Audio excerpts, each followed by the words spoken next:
கொழும்பு பல்கலை மாணவி கொலை தொடர்பில் வெளியான தகவல். கொழும்பு பல்கலைக்கழக மாணவியை கொலை செய்ததாக கூறப்படும் சந்தேக நபர் காவல்துறையிடம் வாக்குமூலம் அளித்துள்ளார். அதன்படி தமது காதலி வேறு ஒருவருக்கு சொந்தமாகி விடுவார் என்ற அச்சத்தில் தான் அவரை கொலை செய்ததாக சந்தேக நபர் வாக்குமூலம் அளித்துள்ளார். தான் கூறியதை அவர் ஏற்க விரும்பவில்லை எனவும் அதன் காரணமாக வேறு வழியின்றி அவரை கொலை செய்ததாகவும் சந்தேக நபரான இளைஞர் மேலும் தெரிவித்துள்ளதாக காவல்துறை அதிகாரியொருவர் தெரிவித்துள்ளார். மேலும் தற்போது வெளியாகியுள்ள தகவலின்படி சந்தேக நபரான இளைஞர் இந்த கொலையை நன்கு திட்டமிட்டுள்ளதாகவும் புலனாய்வு குழுக்கள் சுட்டிக்காட்டியுள்ளன. கொழும்பு 7 குதிரை பந்தய திடல் மைதானத்திலிருந்து நேற்று பிற்பகல் கழுத்தில் வெட்டுக்காயங்களுடன் யுவதி ஒருவரின் சடலம் மீட்கப்பட்டுள்ளது.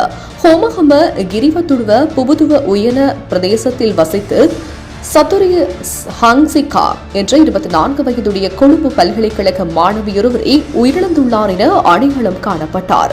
யுவதியின் கழுத்தை அறுத்து கத்தியை கடையொன்றில் இருந்து கொள்வனவு செய்த சந்தேக நபரான இளைஞர் தமது பையில் கத்தியை கொண்டு வந்து நேற்று மதியம் 12:30 அளவில் குதிரை பந்தய மைதானத்துக்கு சென்றுள்ளதாகவும் தெரியவந்துள்ளது.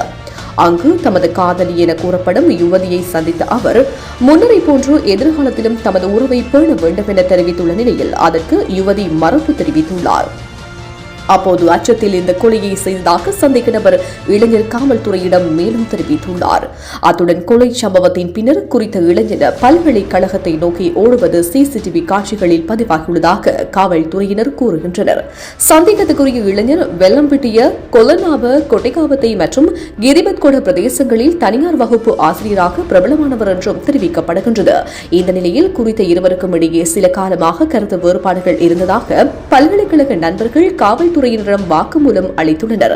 சந்தேக நபரான காதலனும் அதே பீடத்தில் 3ஆம் ஆண்டில் கல்வி கற்று வருவதாகவும் தெரியவந்துள்ளது.